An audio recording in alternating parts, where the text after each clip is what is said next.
Sahabat-sahabatku yang dirahmati Allah, Assalamualaikum warahmatullahi wabarakatuh. Setelah zaman kenabian Nuh alaihi salam, dalam sejarah kenabian, nabi selanjutnya adalah Nabi Hud alaihi salam sebagai utusan Allah berikutnya. Dalam sejarah panjang kenabian di kalangan bangsa Arab, tercatat 4 nabi yang bermula dari Nabi Hud alaihi salam, diikuti oleh Saleh, Syuaib, dan yang paling akhir adalah nabi kita, Muhammad Shallallahu alaihi wasallam. Nabi Hud alaihi salam memegang peran penting sebagai nabi yang pertama menggunakan bahasa Arab dalam menyampaikan wahyu ilahi. Dalam silsilah kenabian Nabi Hud alaihi salam dapat ditelusuri sampai kepada Hud bin Slih bin Arsyad bin Sem bin Nuh alaihi salam. Beliau berasal dari suku Ed bin Aus bin Sem bin Nuh alaihi salam, dan misi utamanya adalah untuk mengajak suku Ed, sebuah suku Arab yang tinggal di Al-Ahqaf, sebuah daerah berpegunungan pasir di antara Oman dan Hadramaut, untuk kembali kepada kebenaran dan kepatuhan kepada Allah.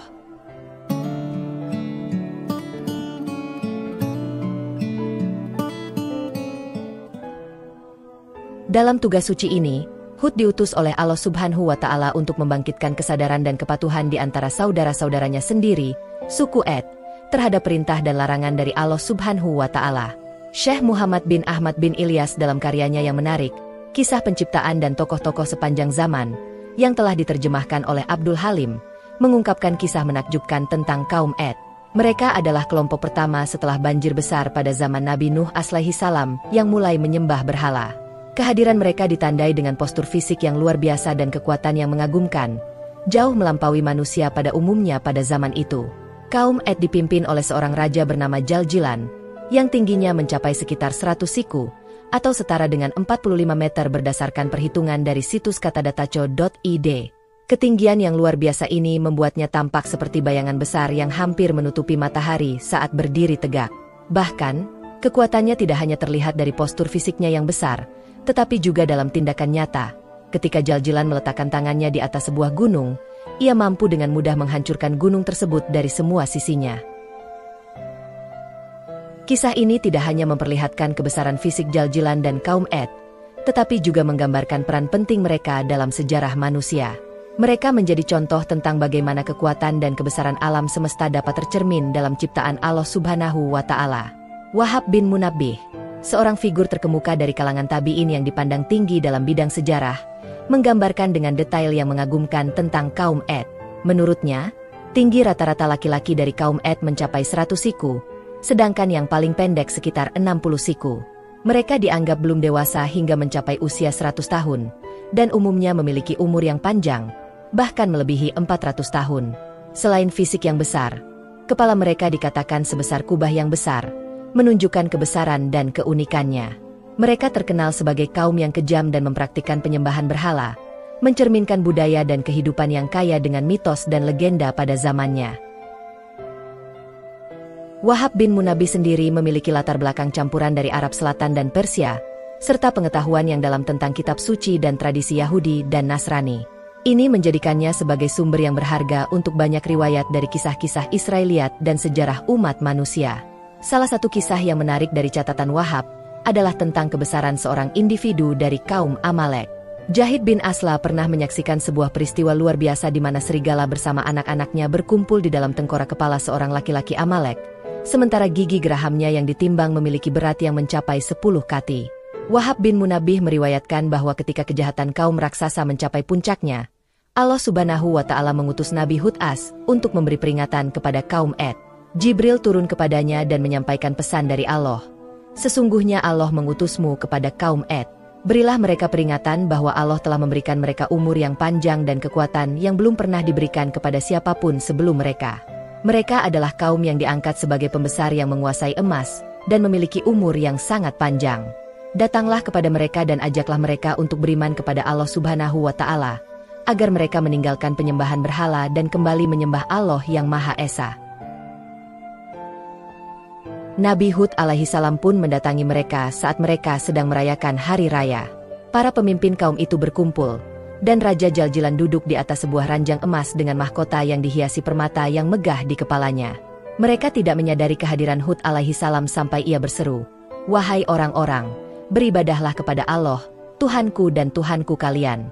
Kalian tidak memiliki Tuhan selainnya. Janganlah menyembah berhala yang telah kalian buat, karena hal ini yang menyebabkan kehancuran kaum Nuh sebelum kalian." Raja Jaljilan merespons dengan kemarahan, berkata kepada Hud, "Celaka engkau, wahai Hud. Apakah engkau mengira bahwa dengan perkataan-perkataan seperti itu engkau dapat mengalahkan kelompok kami yang kokoh dan kuat ini? Tahukah engkau bahwa setiap hari semalam 1000 anak dari kaum kami dilahirkan?" Kisah ini tidak hanya memperlihatkan perlawanan keras Hud alaihi salam terhadap penyembahan berhala, tetapi juga menyoroti keteguhan hati dan keberaniannya dalam menghadapi keangkuhan dan kekuatan materi yang dimiliki oleh kaum Ad.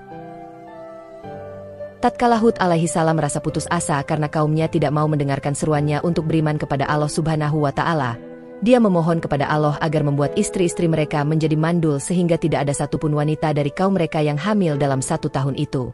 Ketika kaum Ad melihat bahwa permohonan Hud benar adanya, mereka mengadukan masalah ini kepada Raja Jaljilan dengan berkata, "Hud telah membuat istri-istri kami mandul.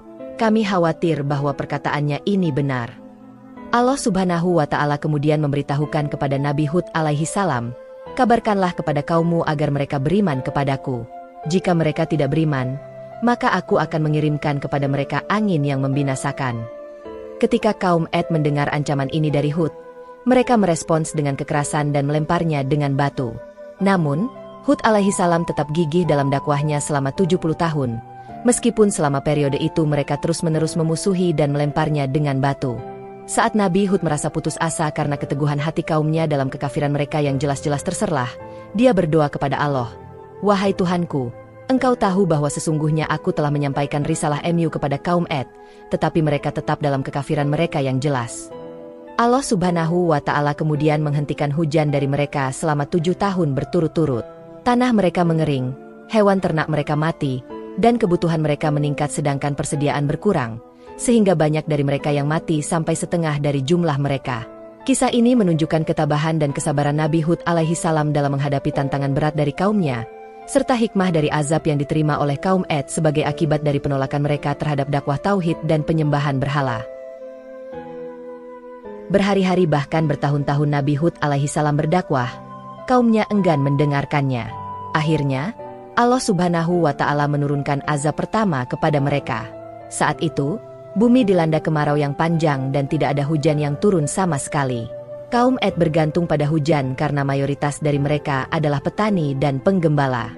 Namun, selama bertahun-tahun tidak ada tetes hujan yang mengenai tanah mereka. Akibatnya, terjadi kekeringan yang parah.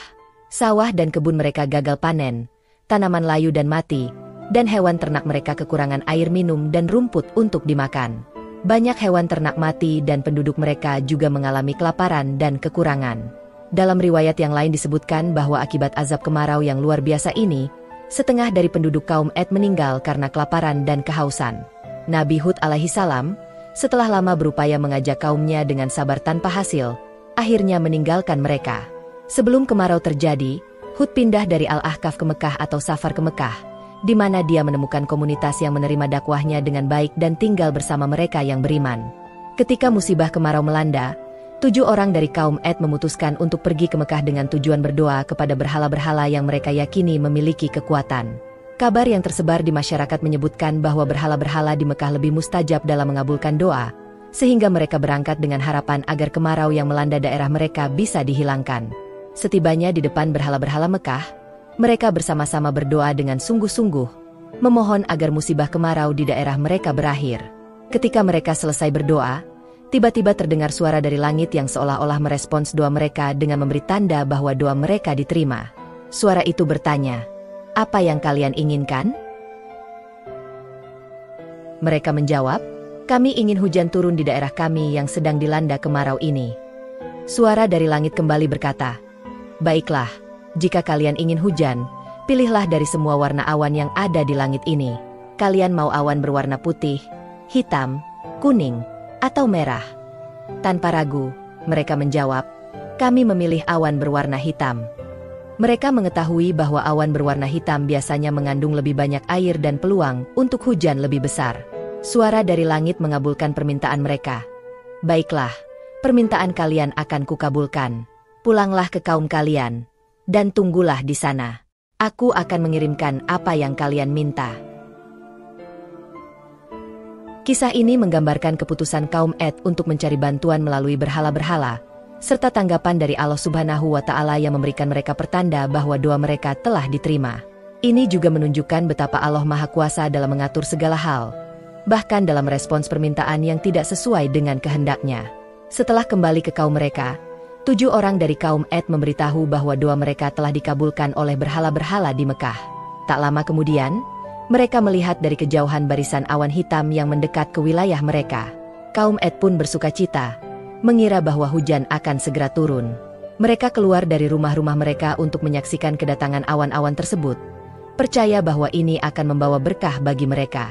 Namun, tanpa mereka sadari, ini sebenarnya adalah azab kedua dari Allah Subhanahu wa Ta'ala. Saat awan hitam semakin mendekat, bukannya hujan yang turun, tiba-tiba angin besar bertiup dari dalam awan tersebut. Angin ini begitu kuat sehingga meluluhlantakkan segala sesuatu di kaum Ad, termasuk manusia, rumah-rumah mereka, dan bahkan berhala-berhala yang mereka sembah hancur berkeping-keping. Tidak hanya itu, awan tersebut juga mengeluarkan suara pekikan yang begitu dahsyat sehingga merobek gendang telinga setiap pendengarnya. Ini adalah azab yang menakutkan yang diturunkan Allah Subhanahu wa Ta'ala kepada kaum Ad sebagai akibat dari kekufuran dan keingkaran mereka. Lalu angin kencang tersebut mengangkat seluruh penduduk kaum Ad ke langit. Mereka diangkat tinggi-tinggi tanpa terkecuali, dari anak-anak hingga orang tua, semua dihempaskan ke udara oleh angin besar ini, bahkan teman-teman mereka ikut terangkat. Kejadian ini berlangsung selama 7 malam 8 hari, di mana mereka diputar-putar di langit oleh angin tersebut.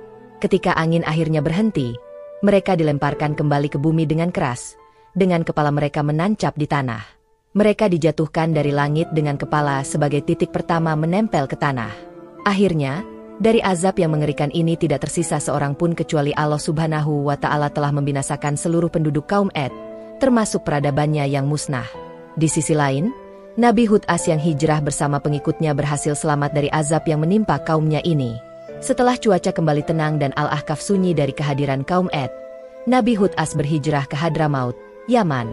Di sana, beliau menghabiskan sisa hidupnya dan akhirnya wafat. Makam beliau terletak di sebuah bukit sekitar 50 km dari kota Siwon, tempat yang selalu ramai dikunjungi peziarah dari berbagai penjuru dunia, terutama pada bulan Syaban. Wallahu alam bisyawab. Semoga kisah ini bermanfaat dan menambah keimanan kita terhadap Allah Subhanahu wa Ta'ala. Teruslah bersemangat dalam beribadah. Jangan lelah untuk berbuat kebajikan dan memperbanyak sholawat kepada Rasulullah Muhammad Shallallahu Alaihi Wasallam. Akhir halam. Wassalamualaikum warahmatullahi wabarakatuh.